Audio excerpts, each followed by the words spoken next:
एक जंगल में टोनी चिड़िया और कौवा रहते थे। ये आपस में बहुत ज़्यादा लड़ाई झगड़ा करते थे, जिसकी वजह से जंगल के सारे परिंदे बहुत परेशान थे कि कब इनकी लड़ाई झगड़ा बंद होगा। वो इसी कोशिश में थे कि ये दोनों आपस में दोस्ती कर लें। फिर एक दिन कालू कौवा घर से बाहर निकलता है और देखता है कि उसके घर के सामने कचरा पड़ा हुआ है।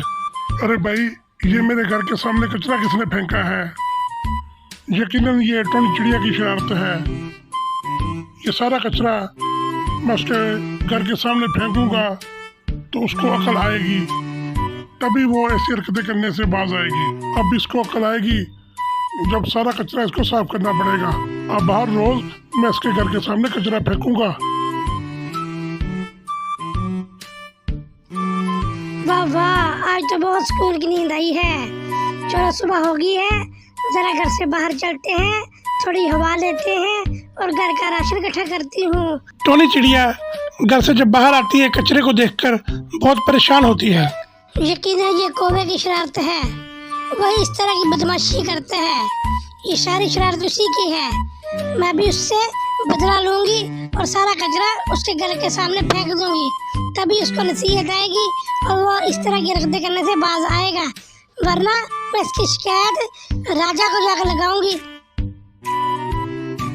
अरे ओ टोनी चिड़िया, तू अपनी हरकतों से बाज आती है कि नहीं? अरे ओ सियाने कौवे, सबसे पहले तूने ये सारा कचरा मेरे घर के बाहर फेंका है। पहले तूने मेरे घर के सामने कचरा फेंका था। मैंने तुम्हारे घर के सामने कचरा नहीं फेंका था, तुमने सबसे पहले मेरे घर के सामने कचरा फेंका है। अब झूठ बोलती है। पहले मेरे घर के सामने कचरा फेंका है, अब झूठ बोलती है। अब मैं सारे जहां का कचरा लाकर इसके घर के सामने फेंकूंगा। देखता हूँ मुझे कौन रोकता है।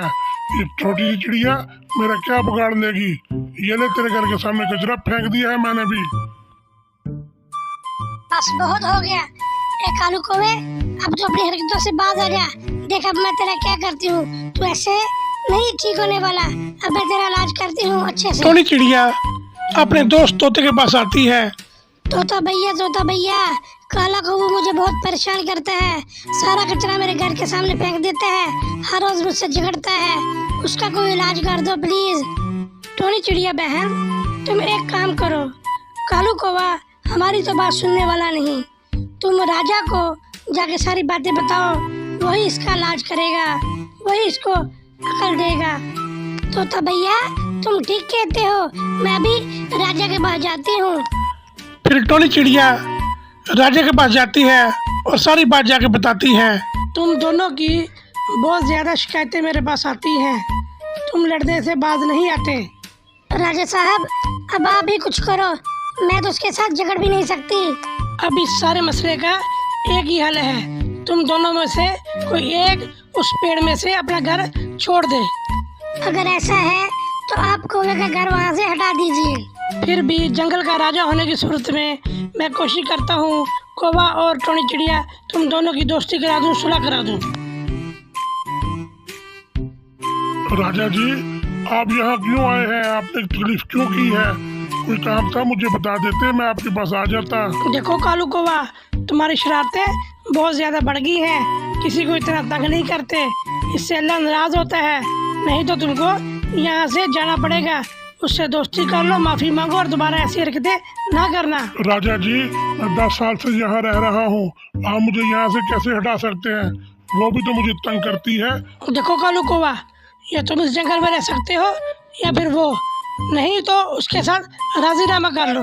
राजा जी, मैं आपसे वादा करता हूँ कि मैं आज के बाद टोनी चिड़िया को तंग नहीं करूँगा।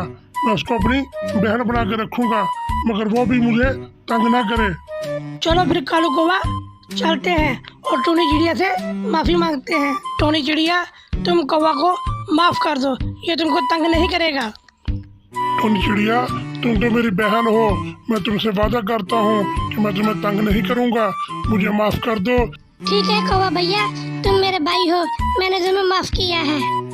टोनी चिड़िया, तुम्हारा बहुत शुक्रिया।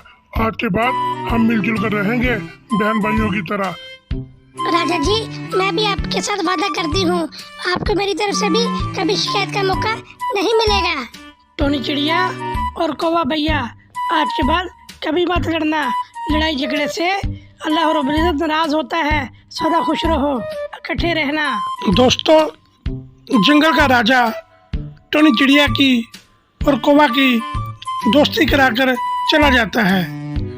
दोस्तों, याद रहे कि जो किसी दूसरे को तंग और परेशान करता है, अल्लाह रब्बुल इज़्ज़त उससे सख्त नाराज होता है।